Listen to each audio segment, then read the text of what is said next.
मनीष जी के सेक्रेटरी के बयान पर अरविंद केजरीवाल जी ने भी कोर्ट में अपना पक्ष रखा था।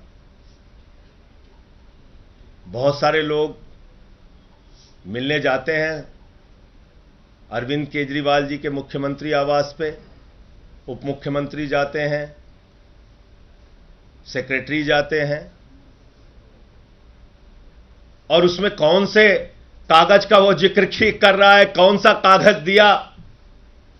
तो मेरे ख्याल से ये बातें झूठ और बुनियाद, झूठ और बेवकूफी की एक पराकाष्ठा है जिसको तैयार किया है। घोटाला तो 55 करोड़ का सीधे साफ साफ दिख रहा है। यहां भारतीय जनता पार्टी का शराब घोटाला दिख रहा है। कितने छापेमारी की इन नेताओं के घर पर, भाजपा के नेताओं के घर पे। क्या बीजेपी के शीर्ष नेतृत्व को जाने बगैर 55 करोड़ रुपए मिल गए? उनको मालूम नहीं है 55 करोड़ रुपए पहुंच गए उनको। इस शराब घोटाले पे क्या कार्रवाई की ईडी ने, सीबीआई ने? आप बताइए मुझे। Goa election, Goa election, Goa election. जब मैंने आपको बता दिया जिन लोगों ने केजरीवाल का नाम लिया, कैसे लिया, कितने दबाव में लिया, और पहले क्या बोला, बाद में क्या बोला, यह सारा कुछ बता दिया, तो उसमें गोवा की कहानी तैयार करो कि जो कोई भी झूठी कहानी तैयार करो, इसका क्या लेना देना है? और कोई प्रश्न? सर, ये भी अब तर्क लगाया जा रहा है कि आपके खाते में, क्योंकि जो पूरा ईडी का इन्वेस्टिगेशन है, दावा है 100 करोड़ का किकबैक, 45 करोड़ गोवा में, तो चुनावों के बाद आम आदमी पार्टी का खाता फ्रीज किया जा सकता है क्योंकि बेनिफिशियरी आप हैं।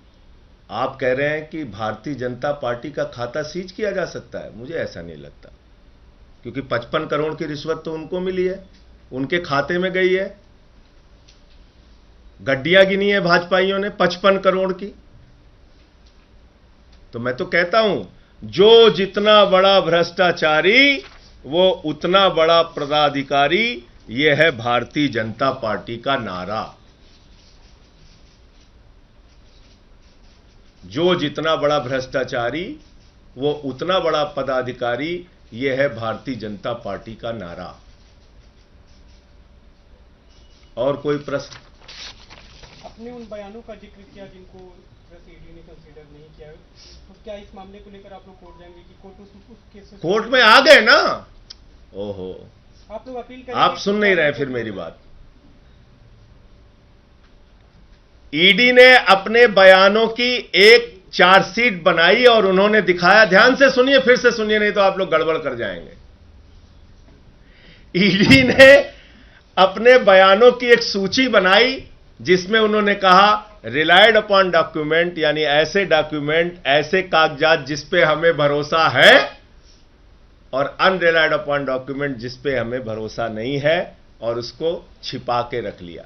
ऐसे अगर हिंदी की भाषा में, सरल भाषा में समझे, ऐसे बयान जिस पर ईडी ने, भाजपा ने, भाजपाइयों की साजिश ने, उनके षड्यंत्र ने भरोसा किया, और ऐसे बयान जिस पर उन्होंने भरोसा नहीं किया। और उसका खुलासा कैसे हुआ? उसको छिपा लिया।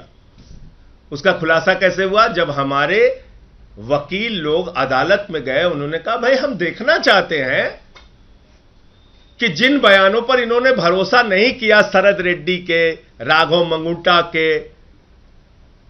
मंगुंटा रेड्डी के, वो बयान आखिर है क्या? अनरिलायड में क्यों उसको रखा है? उस पर आपने क्यों रिलाई नहीं किया? तो पता चला उस पर रिलाई इसलिए नहीं किया क्योंकि वो शुरुआती बयान थे, और शुरुआती बयान में जब उसकी गिरफ्तारी नहीं हुई थी, या गिरफ्तारी के दौरान भी लगातार जो बाकी बयान लिए गए, उसमें बार बार उसने बयान तो दिया लेकिन अरविंद केजरीवाल का नाम नहीं लिया। और कुछ बयान तो ऐसे हैं जिसके तथ्य जब आप पढ़ेंगे तो आप हैरान हो जाएंगे। पूछा जाता है केजरीवाल जी से मिले, केजरीवाल जी को जानते हैं? नहीं जानते हैं, नहीं मिले। बाद में कहानी तैयार की जाती है। अब ये क्लियर हो गया, मैं फिर से दोहराऊं।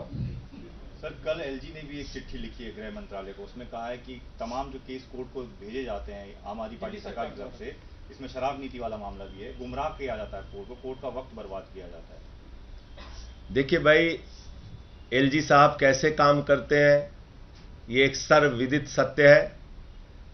वो किसी ऊपर के डायरेक्शन लेके काम करते हैं, उस हिसाब से अपना काम चलाते हैं।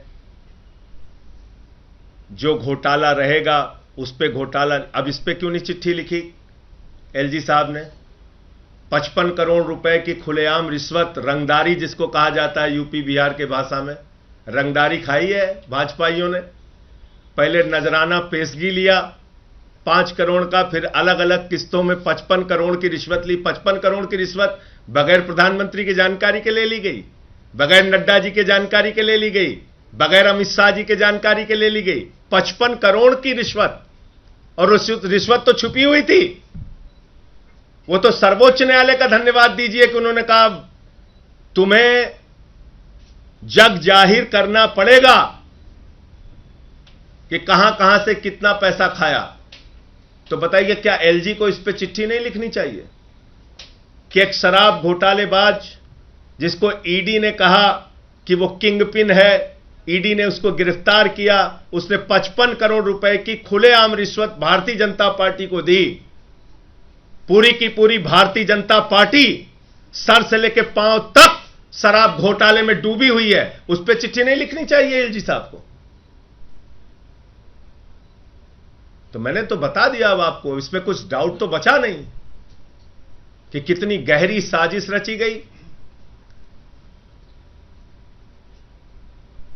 और सवाल हो बताइए। इससे थोड़ा हटके कल देखा गया था कि सुनीता केजरीवाल जब पीसी कर रही थी तो 3 फोटोज लगे हुए थे भगत सिंह, बाबा साहेब अम्बेडकर के साथ केजरीवाल। सर, इसमें सवाल ये है कि भगत सिंह के ग्रैंडसन ने, यदवेंद्र संधू ने इस पे आपत्ति जताई है, कहा कि राजनीतिक पार्टियों को इस तरह से फोटो नहीं लगानी चाहिए, उन्होंने अपना जीवन देश के लिए कुर्बान किया। तो आप कह रहे हैं कि भारतीय जनता पार्टी का कोई नेता हो या देश का कोई भी नेता हो, मैं अपनी फोटो क्या देश के महापुरुषों के साथ नहीं लगा सकता? क्या देश बाबा साहब डॉक्टर भीमराव अंबेडकर जी के साथ, शहीद आजम भगत सिंह जी के साथ आप लोगों की फोटोएं नहीं होती हैं?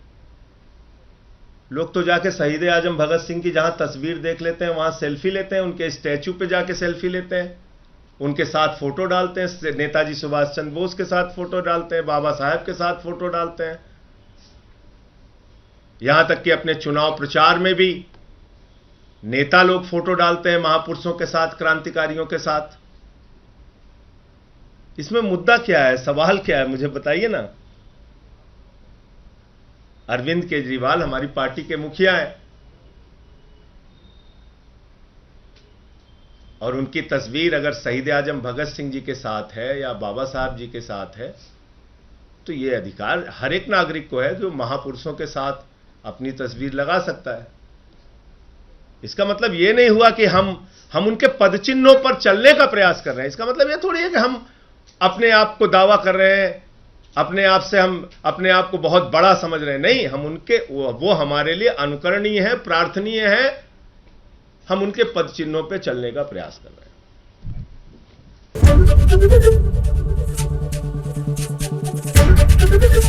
एबीपी गंगा, खबर आपकी, जुबान आपकी।